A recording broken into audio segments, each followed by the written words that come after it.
Starliner Media. Starliner Media presents Music Night at the Majestic with your host, Michael Boswell.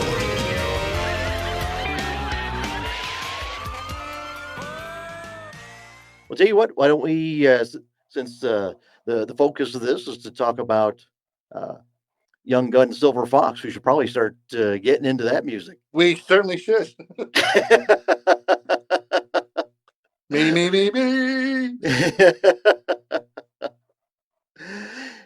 Now, tell me this: how did you and Andy come to start working together?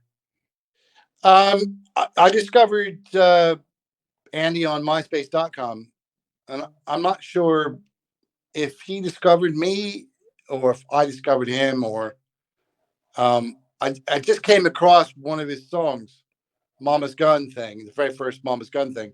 And I thought, this guy's cool. You know, he looks cool. He sounds cool. He's got a great voice, cool vibe. He's like somebody I'd, like to make some music with. And we had a few mutual friends I saw.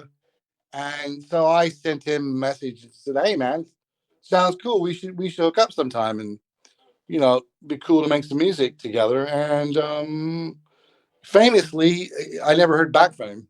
I was like, great.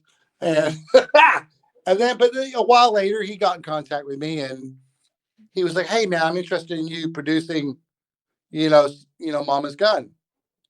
And I'm like, that would be really cool. So he came down to my old studio with the then lineup of Mama's Gun, and we made a couple of tunes together. And for whatever reasons, I didn't end up producing the album, but me and Andy really enjoyed working together. And I just thought we had a good vibe, and I just saw something really special in Andy. I felt like I'd found the partner to make this kind of West Coast music that we make. And I just thought he understands all the right kind of references. And, he's got a soulful voice, but, he understands melodic, sophisticated kind of pop style, songwriting. And I just thought, if I put together what I do and what he does and we put that together, that's got to be great. That's got to be like something worth doing. And so eventually, that's exactly what we started to do. We started to send things back and forth and write songs that ended up becoming the first Young Gun Silver Fox album, West End Coast. And I can't remember what the first song was. I think maybe it was it might have been funnily enough, it came out on the second album as well. But I think it was Lolita, maybe it might have been the first, or that it was the first or the second song that we did together. And I think we also did In My Pocket really early, and So Bad was early, and Better was pretty early. And we just started, it just sounded great. It was like, wow, okay, this is as good as I thought it was going to be, and so, that it took like, I think the better part of 2 years to cobble together, the Young Gun Silver Fox debut. And then, once we did that, we didn't really have any great expectations about, plans. The thing was, we were enjoying making the music together, and it was very much the same way I approached anything that I did. I wanted to do it. I did it. I finished it. And then it was like, how do I put this out? And so we then figured out putting it out. But the funny thing about, that music was that it really quickly took on a life of its own, and like people loved it. And it was like, all of a sudden it was like, oh, wow, there's a space for this music. And so we put together a live band and started doing shows, and we were getting on the radio, and it was like, people are ready for this. It's like we'd hit something at the right time that just seemed to work in a way that you can't, like I said earlier, you can't engineer these things. And so it just connected in its own little cool space. And we was just, been loving doing it, and that's what we've been doing. We've been doing it, writing and recording, and set our sights really high. The standards for this kind of music. It has to be really, really, really, really top tier. And yeah, it's taken on a life of its own, and it's like probably the most favorite thing I've ever done in my whole musical career. It just ticks so many boxes for me, and it's so great to have Andy, as my partner in this. He's such a high caliber. He really elevates what I do. I mean, he'll say the same thing about me. Um, and I'm always like, I think I'm always giving him more credit than I discount what I do in Young and Silver Fox a bit, but it's all about Andy that brings the magic. But I mean, obviously, it takes two to tango and all these kind of things, and it is the combination of us musically and as people and blah blah blah. It's all these things and none of these things, but it really is like been a really wonderful musical ride, and I've enjoyed so many different things and about doing it, and the records we make, and the gigs that we've played, the people we've met, and the places we've been. It's just been really, really meaningful. Yeah, well, I'll tell you, you guys have a distinctive harmony. Yeah, I mean, Andy's And harmonies are incredible, man. one of the things, the way that I came across you guys is I'm always searching for new music, and I'm always looking for things that, just as you said, as far as like, growing up, if you're into music, you're reading liner notes. You see who's producing stuff. You're seeing who's playing on it, and I would take a chance if I saw a record that was produced by somebody who I liked a lot of their stuff. I see some of the same studio musicians on it. It's like, you know what? I'm going to gamble the money that I'm going to like this record. Exactly. Yeah. Now, yeah, we're at a time and place in music where basically if you're over, we'll say age 50, there's not a lot of music on the radio that has the same vibe, the same feel, sound of what people that age listened to growing up. Of course, yeah, definitely. You know, Absolutely. so but I'm always searching for stuff that has that vibe. Now, the catch for me is, when I do find that stuff, a lot of times it sounds like the equivalent of a house brand, a product where or like the old sounds like albums Yeah. from the 60s and 70s. When there's somebody whose music sounds, that if you were to play, you could take new music, throw it into a playlist with old music, and if it can flow seamlessly from Mm. that classic material into the new material, back into the classic stuff, then you got something. Yeah. Now this is a true, piece of music by people who understand that genre, what's required of it, both musically, arrangement wise, what have you. So when I had read about Young Gun Silver Fox, I thought, you know what, I'm gonna, give this a listen.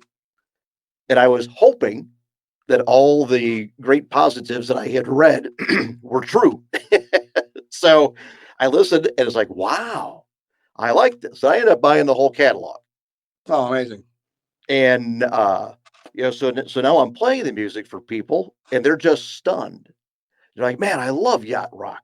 But yeah, you get tired of hearing the same songs over and over and over. Yeah, of course. Yeah, yeah. I mean, it was very much about picking up where that era had left off, and like a continuation of new music, which had all those classic moves, but was new, you know, and wouldn't it be great, and we were kind of like, well, we set sail, musically speaking. And like, it was like, it was a wide open ocean. Here we are, we've got our boat, man. We've got our boat and we're sailing. And there's plenty of room for us. There's nobody, there's nobody in our way. You know what I mean? We had a clear lane. And that was, that's a pretty special thing. I mean, there's other areas of music that I work in, and there's lots of other people, working in that area, and they're, people that are great, and so you're just another person, working on that bit of the, you're farming that same area of land, and this was kind of like, hey, you know, we're doing this now.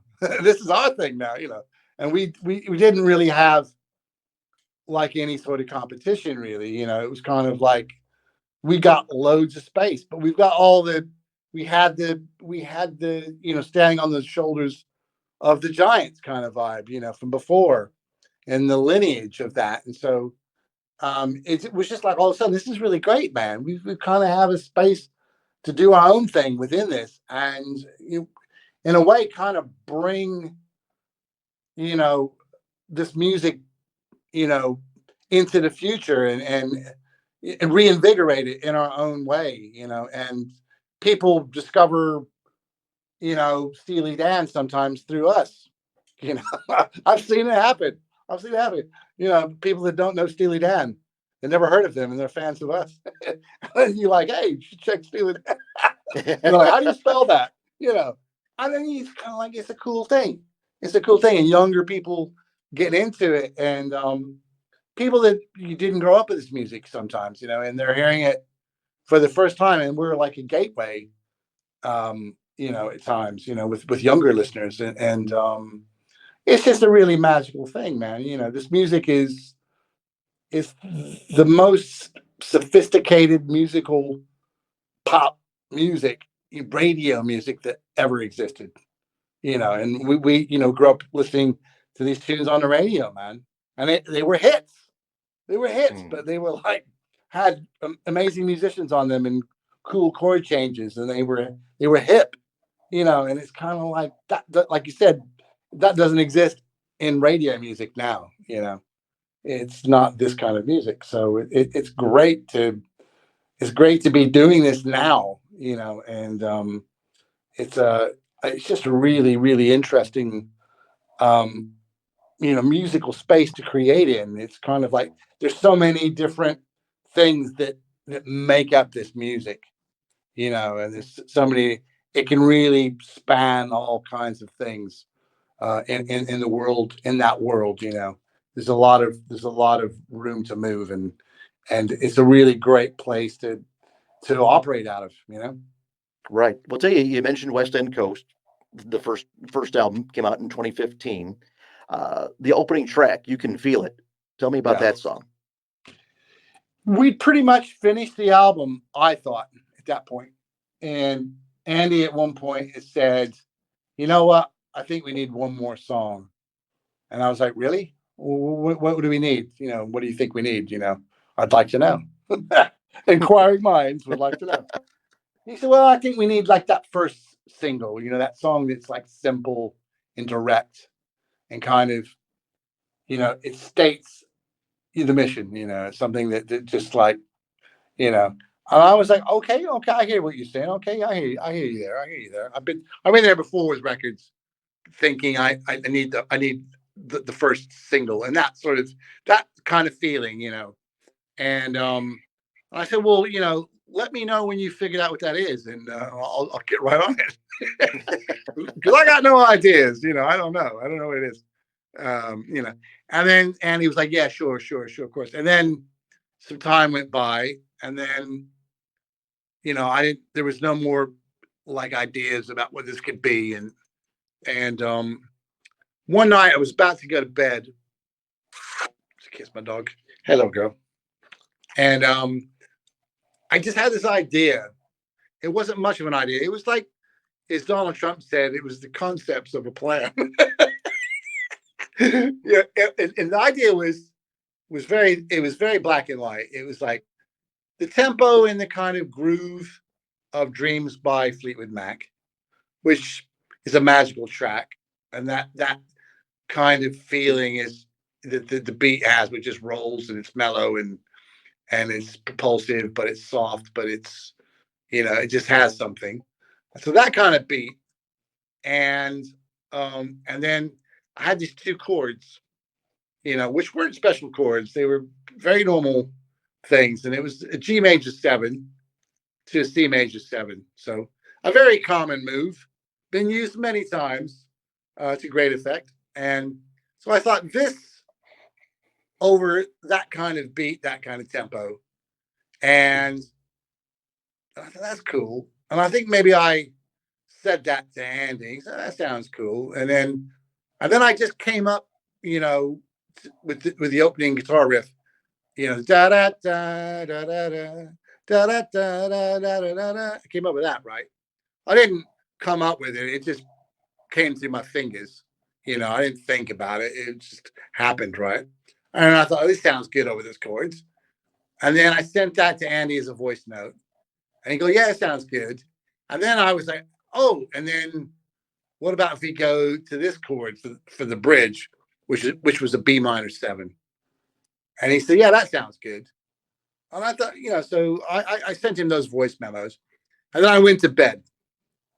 And in the morning I woke up, I had an MP3 from Andy. He stayed up the whole night and written You Can Feel It with those musical clues that I had given him and recorded a demo of it. And it just sounded amazing.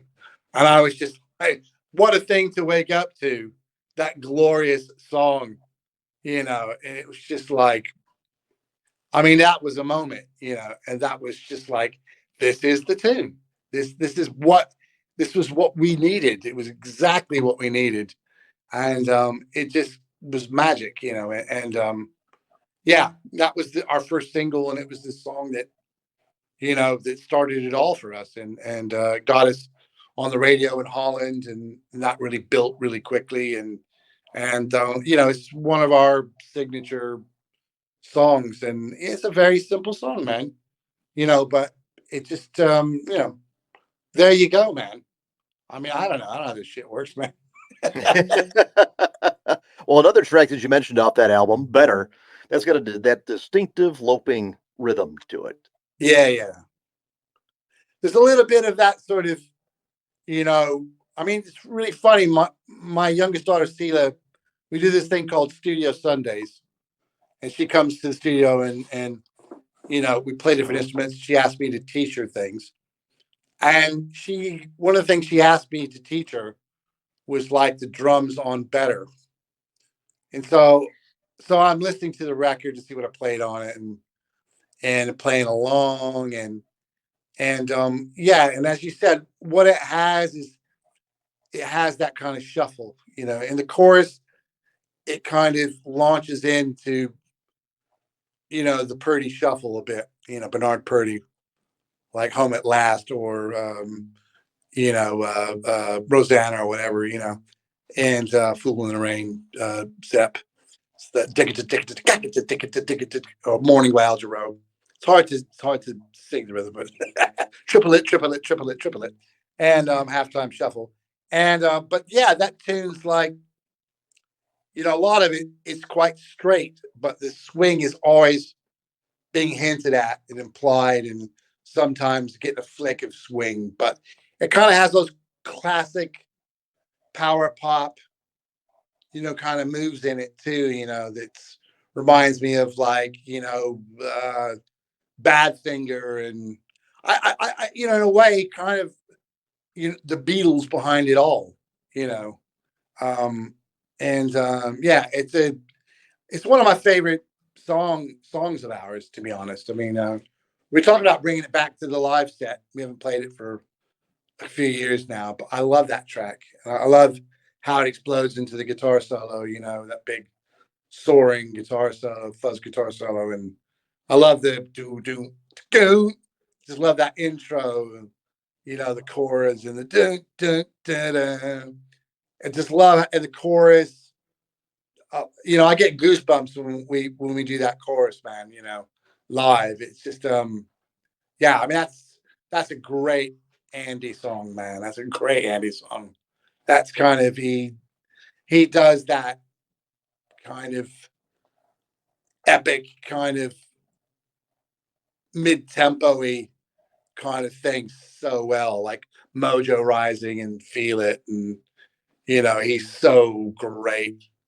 Kids, he's so great in that sort of pocket. Yeah. And well, another track on that album that's got a nice feel to it is So Bad. Yeah, that's funny. Annie was talking about also bringing that one back. We played that when we did the first album, and I think we've dropped it. Maybe we played it a bit when AM Waves was out, and we were doing it.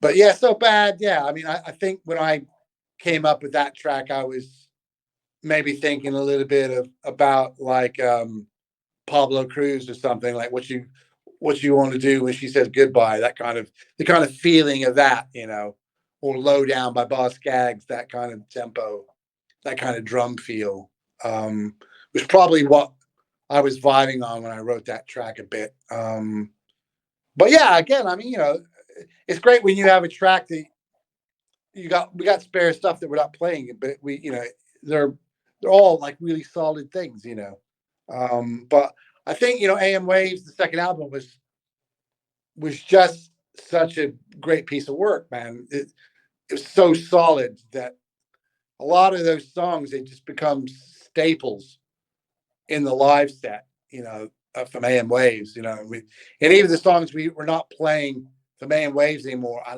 miss them so much because they're great tracks, That just, I don't know, the album's like, in a way, that was the album where I realized that we were really doing it. I was like, okay, this wasn't a fluke. And we sound like, Young Guns, Little Fox now. We've become ourselves. And yes, we can do it on that level. Like we're actually doing it as good as the music that influenced us. And I'm not sure when that happens, but all of a sudden it just was. And the stuff sounded as good, and it was like it was authentic, It was authentic, and it was kind of like, okay, well, we're doing this now, and we become ourselves and all that. But that album is, in many ways, is always the benchmark of the album to beat for us now. It's like we always wanted the next album, you want it to be the best album you've ever made. And we got really high standards to live up to, and we hold ourselves to the highest standard, man, when we're writing and recording, and when we're doing our thing. It's like we know how good it has to be, and we're doing it now, but it's still, it's high skill level music, and it requires the A game. There's no like bluffing it. There's no like, that's good enough, close enough for rock and roll. There's none of that. It's got to be like as good as it can be, as good as you can do it, and maybe a little bit better than that. So that's the kind of thing that drives us. Yeah, well, tell you the opening track of AM Waves, Midnight in Richmond, that's actually the song I have that starts off my Young Gun Silver Fox playlist, actually. That was the very first song that we wrote and recorded for AM Waves. And that was the moment where I realized, with that one song that, we can do this. Like, this is good. This is really good. It's like we're doing this now. And that was that moment where, okay, it wasn't a fluke before. It's like, no, we started there. And that was a great track. And again, that was that sort of mid-tempo-y, kind of melancholic sort of thing that Feel It has, and some of those other songs that I mentioned earlier. It's a really good pocket for songs. That it really is good. It's very straightforward, and it's a good tempo, and it has the space, and yeah, there's something special about operating in that zone that gives you. It's a song giving zone. But yeah, I really like Richmond. It's got a lot of great things in it. If you go into the details of it, and nice changes, and beautiful BVs and, the guitar solo. And there's just lots of things to like about it. If I'm looking at all the details of it, I like that. I like that. That's cool. I like that little bit. And, but as a song, it's super solid, chords, melody, lyric, super solid, but with all the nice things, all the nice ear candy and great BV harmonies. And yeah, it's just got a lot to like about it. Yeah. Tell me about Love Guarantee. Love Guarantee, that's quite a special one too, in a way. I think I wanted to do something a little bit more R&B, on the album. And so that was just the motivation to do that. But that was one of those tracks where the music just sounded great from the get-go. Like every bit you did, it was like, oh, this is working. It's like when I mentioned earlier where you get like a guitar and a bass and some drums and maybe one keyboard part, and it almost sounds done. That was one of those tracks. It was just super solid in its pieces. It all worked together, foundationally. The architecture of it was just right. And and then Andy's vocals, man, when I got those, I mean, I was just like, geez, killing it, like vocally, just really ripping it. Like, I mean, he was singing his butt off. And so I was like, wowzers, man, he's just, brought the heat. I'm like, this guy's unreal. And, the horns, has some great things on them as well. And yeah, it's a wonderful song to play. It just has it's got good vibes, man. Like Young Gus Silver Fox, in general, it's got the good vibes, man. And you get that from the crowd and you get that from the music. And we're all like really in a good, happy, positive space with this music. It has a magic to it, which you can explain and you also can't explain. It just makes, it's just like a safe harbor, this music. And it's so lovely to listen to. It's so lovely to write and record and play, and it just makes you feel good. It's music for the soul, but it's hard to do. So all those things, yes, but also very challenging, which is another reason why it's fun to do. But you can't bullshit your way around this music. It'll fuck you up. You know what I mean?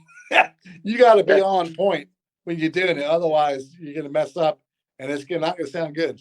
Well, I'll tell you, you mentioned Kids, the opening track from Canyons that came out in 2019.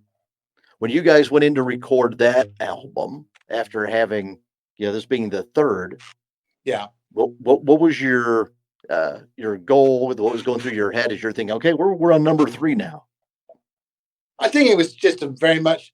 I didn't realize how great AM Waves was at the time, and so there was no kind of like daunting, like, oh my god, how are we going to top this record? It was just like, oh yeah, we're doing this now. So it was very much a matter of fact. Let's just make more songs and we'll do them and make another record. And it kind of felt like we were in a groove and we knew what we were doing and we had a rhythm and it was working. So it was very much just kind of like track by track. And I remember being on tour in Europe with another artist, and we'd recorded some songs already, and the album was coming together. I don't know, we maybe a handful of songs in at that point, and Andy sent me an MP3 of the demo of Kids, which he'd done on his own, and I remember hearing it, and straight away I was like, "Oh my god, this is great! Oh my god, this is great!" And then the chorus came, and I was like, "Jeez!" So I was like, "You bastard!" And yeah, it was so good. I was just like, "Okay, nailed it." I was like, "This is the first single." That was kind of that moment. Like, this is the lead off track. This is the undisputable tune that kills. Again, it's that sort of mid tempo-y, bouncy tune that just nails all the right things. And you know, quite a simple song, but with some really cool bits in it, and just, I mean, the BVs on that song are ridiculous. I mean, if people were to hear like Andy's vocal stacks, like in solo, you would just be like, this guy is just, he's just, it doesn't get any better. He's the best. He's the best, man. I tell you, he's the best. He really is. I mean, there's a lot of people that are great, but like when he's doing his best stuff, there's nobody better than him at doing that. He's the best, man. He really is. He really is. I mean, I listen to the greatest people. You know what I mean? And I work with some great people, man. But I can tell you that he's in a league. He's in a league of his own. That guy. He really is. Such a great studio singer, and such a great songwriter, and so great at doing like harmonies and stuff. Like, jeez, man. I mean, I'm good at doing harmonies myself, but you know what I mean. I'm no slouch, but I mean, he's like on another level. He's just like, jeez, like wow, like blows me away. It's just, it's ridiculous, man. It's ridiculous, man. So, I mean, it's really great to be the silver fox when you got the young guns. Like, it's like being on the Chicago Bulls with Michael Jordan, you know. And it's like, maybe I'm Scottie Pippen, I don't know.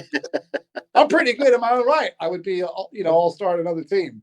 But then you got like Jordan. It's kind of like, oh, okay, great. How about from the Kenyans album, Who Needs Words? That's another Andy song, that one. I mean, that's a great little piece of music. That sort of came about. I mean, every now and again, there's a song that, I'll do tracks myself and send him like a finished instrumental, and he'll write lyrics to melody and put his things on there. Like Midnight in Richmond would be one of those off the top of my head, which was all me with him singing on it and writing the song.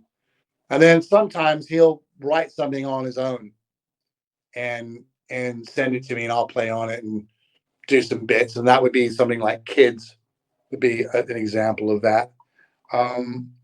But Who Needs Words was Andy said to me, hey,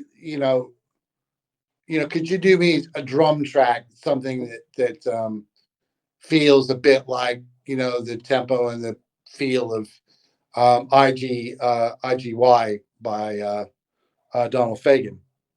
And I was like, oh yeah, that's cool, man. That's a good, that's a good place to, it's like a good place to pitch a tent musically, you know what I mean? And so I did this drum track and I sent it to Andy. And I'm not aware if he had any bits of his song already, like any kind of lines or chords or anything, but he ended up like, putting stuff, over my drums that, he ordered my drums. It's like, can I have this, please? Sure, why not? So, that was, made to measure. And he did his thing on that. And, it's a beautiful little wistful, breezy song, and there's some, really great little bits in that, and I'm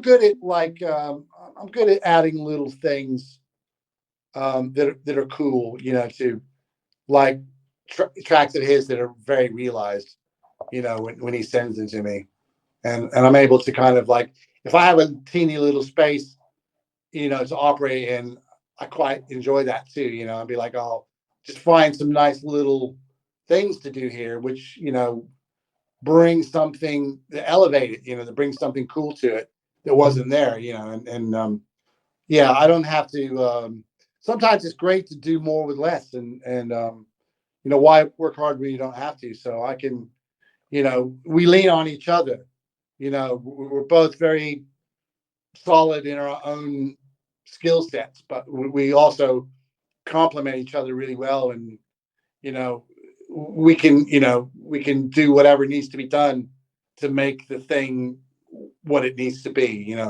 no job too big, no job too small. And yeah, I mean, Yeah, it's a great song, man.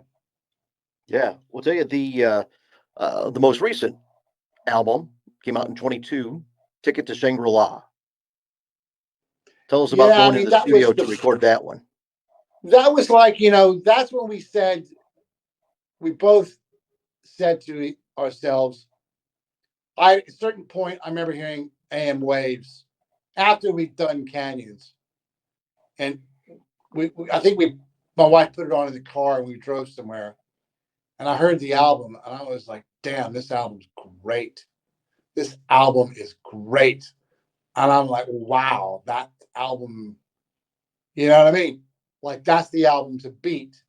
And so I think both me and Andy agreed that AM Waves was something quite special as an album. And that the fourth album, which became Ticket to Shangri-La, was we have to look at AM Waves and be like, you know what, we have to beat AM Waves. We've got to do something better. We've got to try to better that album. You know what I mean?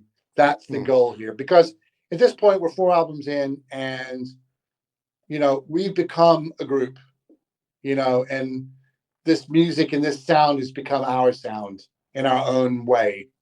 We're now competing with ourselves and trying to outdo ourselves, and so that became the benchmark. AM Waves for the fourth album, and and I think both me and Andy personally felt when we finished that album that it was the best thing we'd ever made so far.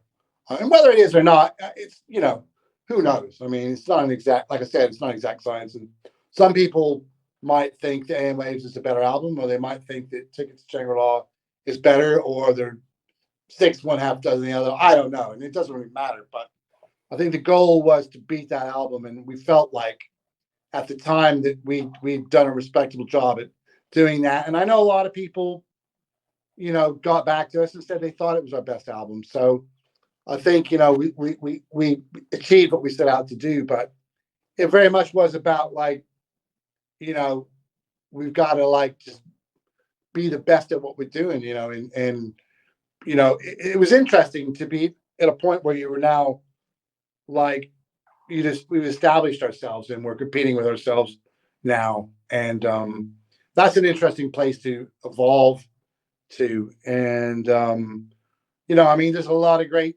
songs on that record, man. Ticket to Shangri-La, it's a great combination of songs, and yeah, we've really built on what we're doing, and now we're working on the fifth album, and it's the same thing. It's like, okay, AM Waves, Ticket to Shangri-La, we got to beat those. We got to make an album as good or better than those records. And it becomes easier as you go on, but it becomes harder because you've done stuff that you know in your heart it's how good it is. Like you're proud of it, and you're like, okay, this stuff speaks for itself, and we have to beat this. So we are really good at doing this music now. We're operating at a high level now, and so in a way, it's kind of harder to. It's like it's like that kind of feeling like of have I plateaued? Like, can I get even better than this, or have I, am I just maintaining at the level I'm already at? And you don't always know if you have. To be honest, it's hard to know. Like you can't see your hair grow every day. It's like over a period you can see that your hair's grown, but you don't see it day by day. Suddenly it's just longer. And so it's a bit like that with the music.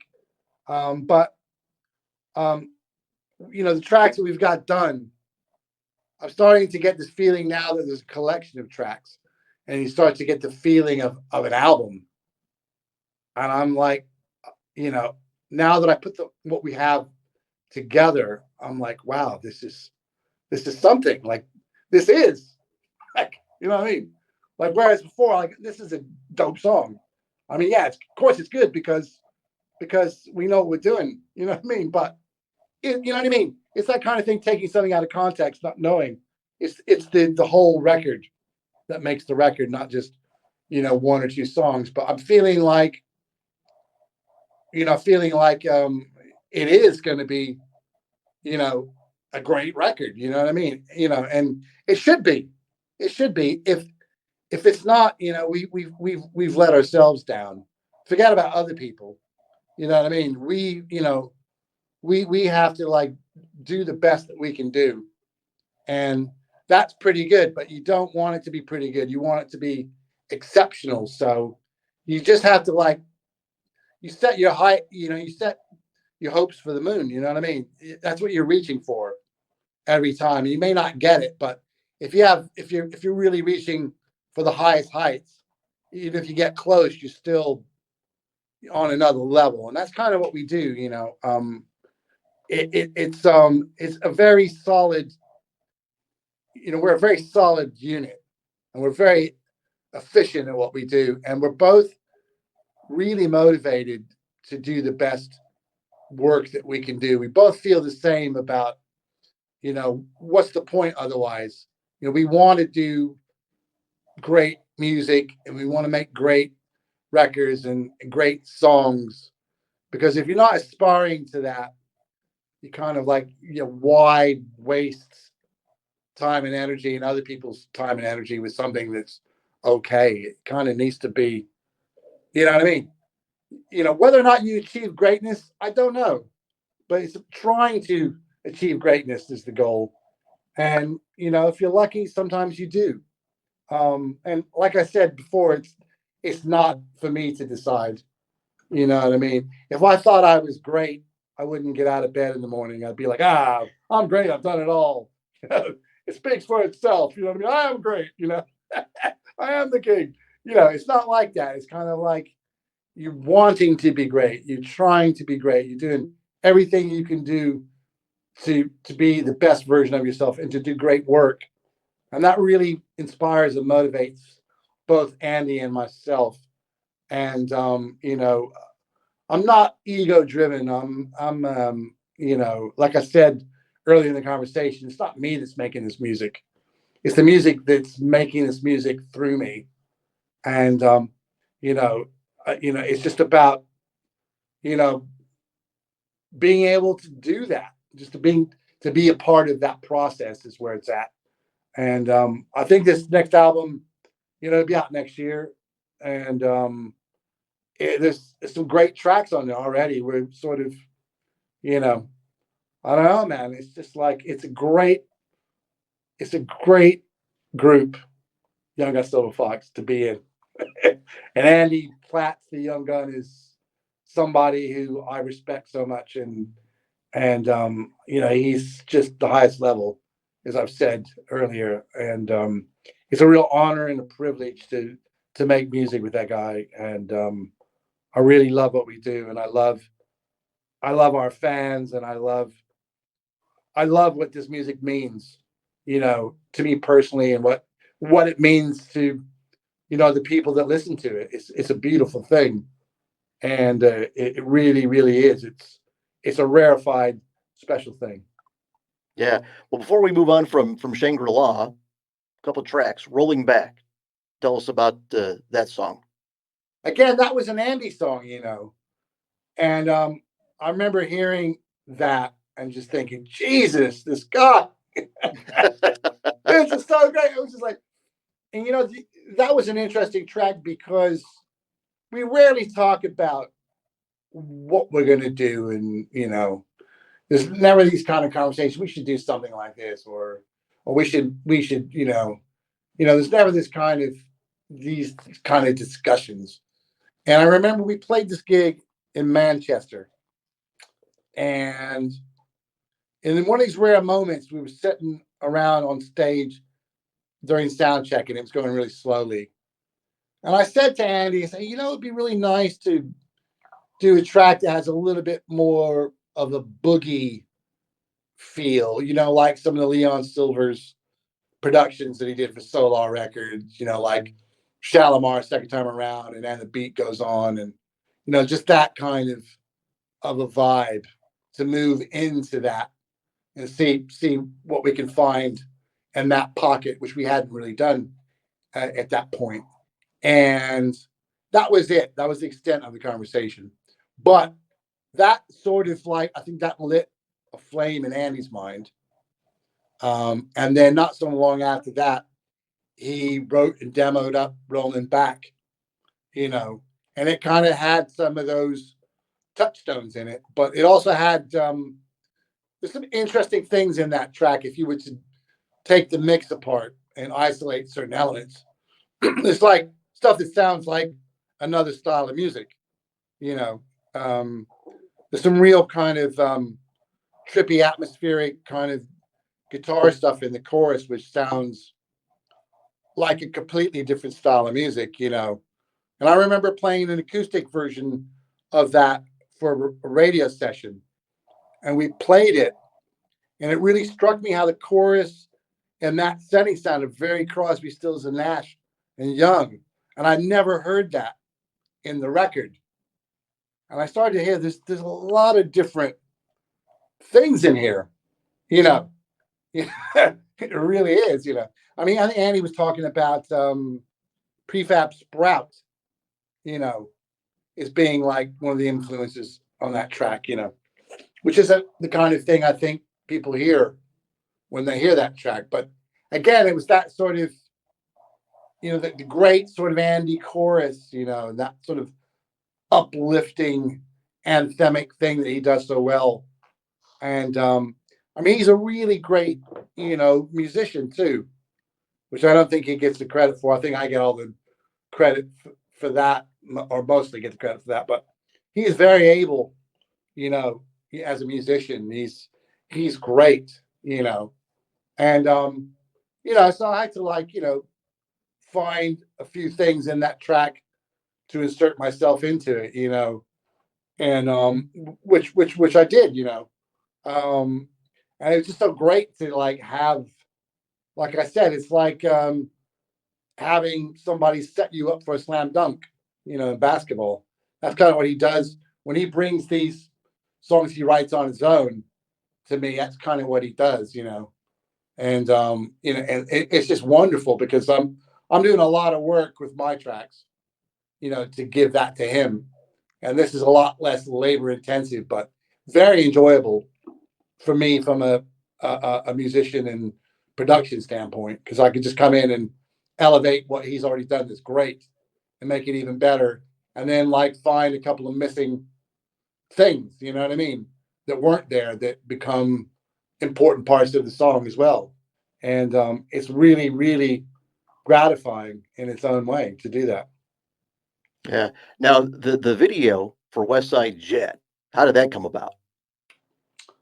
I think the idea, obviously was to do a sort of 8-bit game animation thing for it. I can't remember. I think Andy knew the guy that did this 8-bit animation, and so he had the idea, wouldn't it be cool to kind of do this, because Andy's very I mean, Andy does a lot of our artwork and some of the posters, and he's made a couple of our videos, and he's very, and taking some photographs too.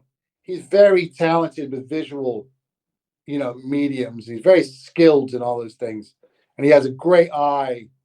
And he finds artists and illustrators and you know people's work that he likes, and then he's like, hey, let's get this person to do this for us. And so he's really responsible for bringing some of these people to the table. But yeah, I loved that. That video is super cool. Yeah. Now, how about Winners? Winners was like an early track, for maybe the first track that we did for Ticket to Shangri-La. It's a slightly funny story for this. During the pandemic and all the lockdowns and stuff, obviously couldn't play any gigs, and we were all stuck at home, and so I was getting stuck into my studio and making music, and I was thinking about, wouldn't it be good to do this, and wouldn't it be good to do that, and kind of doing some projects. But I had this weird idea, and I don't know where it came from. I mean, this is early in the pandemic when it was all madness. And I had this idea of making some sort of more instrumental, kind of more jazz funky stuff. And so I started this project with Nickel Thompson, who does the horn arrangements for Young and Silver Fox. We made this record together called the Super Highway Band. But before we started that, I had this idea of like making an album and doing some tracks for Candy Dulfer, the Dutch, saxophone player who like played with Prince and et cetera, et cetera. And I don't know where that came from. Weird idea, but I just thought she's Dutch. She's Dutch. She probably knows Young Against Silver Fox. And she's worked with Prince. She's good. Wouldn't it be fun to do like something that was like sort of a bit like these classic early '80s David Sanborn and Tom Scott and Grover records, and do something cool with Candy? And it might be like an interesting cross pollination.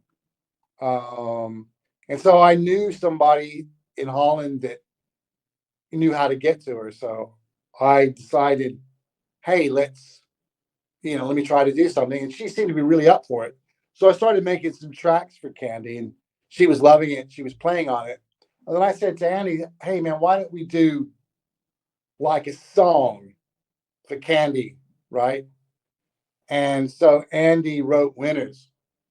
And then she was going to play a sax solo on it. But once Andy did the demo, and he sent it to me, and then I played all my parts on it. And sort of, I just thought, no, I'm not going to give this to Candy.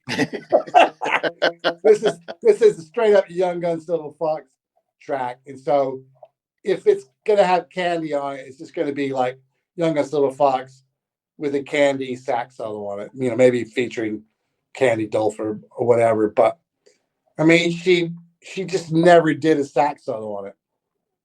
She just didn't come through with it. And then Andy got a friend of his who's like a jazz drummer by trade, who also plays a bit of harmonica. And he did that sort of chromatic harmonica solo on it, which sounds very Stevie Wonder-esque. Mm-hmm. And he did that. So yeah, goodbye, Candy. You missed the bus. But I mean, that track's so smooth. It's so smooth and buttery, man. Ridiculous. Absolutely. Well, that's the perfect point, I think, Shawn, to bring this one to a close. I think that sums it up well. Otherwise, we'll be here for another 10 hours. You didn't bargain for all this, did you? This guy's full of hot air. Well, tell me this. I know there's a lot of stuff that we didn't get to in your career. Was there anything else that you want to make sure that we do touch on before we bring it to a close? I don't know. I mean, I think I just say keep your eyes open for new music, because I think the next year or two there's going to be a lot of stuff. I've started a lot of new projects that I'm really into and I'm really excited by, and so there's going to be things coming out over the next year or two, and branching out into some exciting kind of musical directions, and stuff's just sounding really fresh and really fun, and obviously keep a lookout for the next Young Guns Silver Fox album, and keep your eyes out for us on tour. And yeah, man, it's just lots of stuff. I'm working on a book, which I'm hopefully finally get that out next year. And there's a few other things, but yeah, I'm staying busy and I'm working hard, and there's if I'm on your radar, just keep checking me out, because there's be lots of cool stuff in the pipeline, and yeah, it ain't over. All right. Well, tell you, throughout the show, we've had the website and social media and all that good stuff scrolling so that folks can find you. So that said, Shawn, I want to thank you for taking the time to join us here on Music Night. You're most welcome. Thanks for having me. Not a problem. That said, everybody, have a good night. All right, you too. Bye-bye. This has been Music Night at the Majestic. with Michael Boswell. If you enjoyed this edition of Music Night at the Majestic, follow us on Facebook, YouTube, Twitter, Instagram, and at musicnight.net. Music Night at the Majestic is a copyright production of Starliner Media. Any use of the accounts and descriptions of this program, its audio or visual content, without the express written consent of Starliner Media is prohibited. Thank you for joining us this evening. We'll see you next time for Music Night at the Majestic. This is your announcer speaking.